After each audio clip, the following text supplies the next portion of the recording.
They took back with them also the memory of charming women who had met them and talked to them.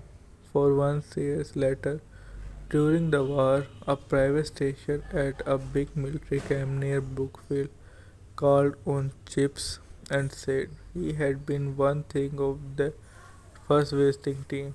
Chips gave him tea and chatted with him till at length, shaking hands, and the man said, "And oh, the miss you, sir. I remember. Do you?" Chips answered, "Do you remember her?" Whether I should think anyone would, and Chips replied, "They don't know, at least not here. Boys come and go, new faces all the time. Memories don't last, even Master didn't say forever." Since last year, when old Gribber retired, he is the school butler. There hasn't been anyone here who ever saw my wife. She died, you know, less than a year after your visit in 98. I am really sorry to hear that, sir. There is two or three on my pills. Anyhow, who remember Claire as anything? So we did only see that was. Yes, we remember all right. I'm very glad. That was a grand day.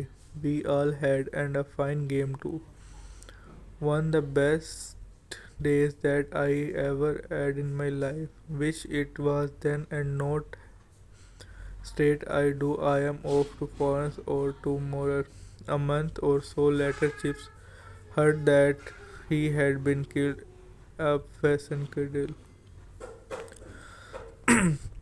And so it stood a warm and vivid patch in his life, casting a radiance that glowed in a thousand recollections. Toilet at Mrs. Wicket, when the school bell changed, clanged for a call over, brought them back to him.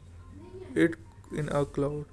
Cousins coming along the stone corridors, laughing beside him at some holler. In an essay he was marking, taking the solo part in a Mozart trio for the school concert. Her creamy arms sweeping over the brown sheen of the instrument. She had been a good player and a fine musician.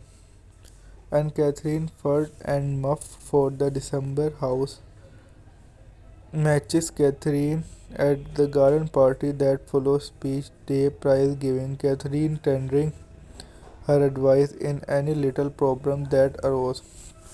Good advice too, which he did not always take but which always influenced him. Chips dear, I would let them off if I were you. After all, it's nothing very serious. I know I would like. I know I. I'll tell if you're telling so. You know, Chips, all these hundreds boys scoped up here is really an unusual arrangement when you come to think about it, so that when anything does occur that don't you need it. A bit unfair to come down on them as if it were their own fault for being here. Don't know about that, Kathy, but I do know that for everybody's sake we have to be pretty strict about this sort of thing.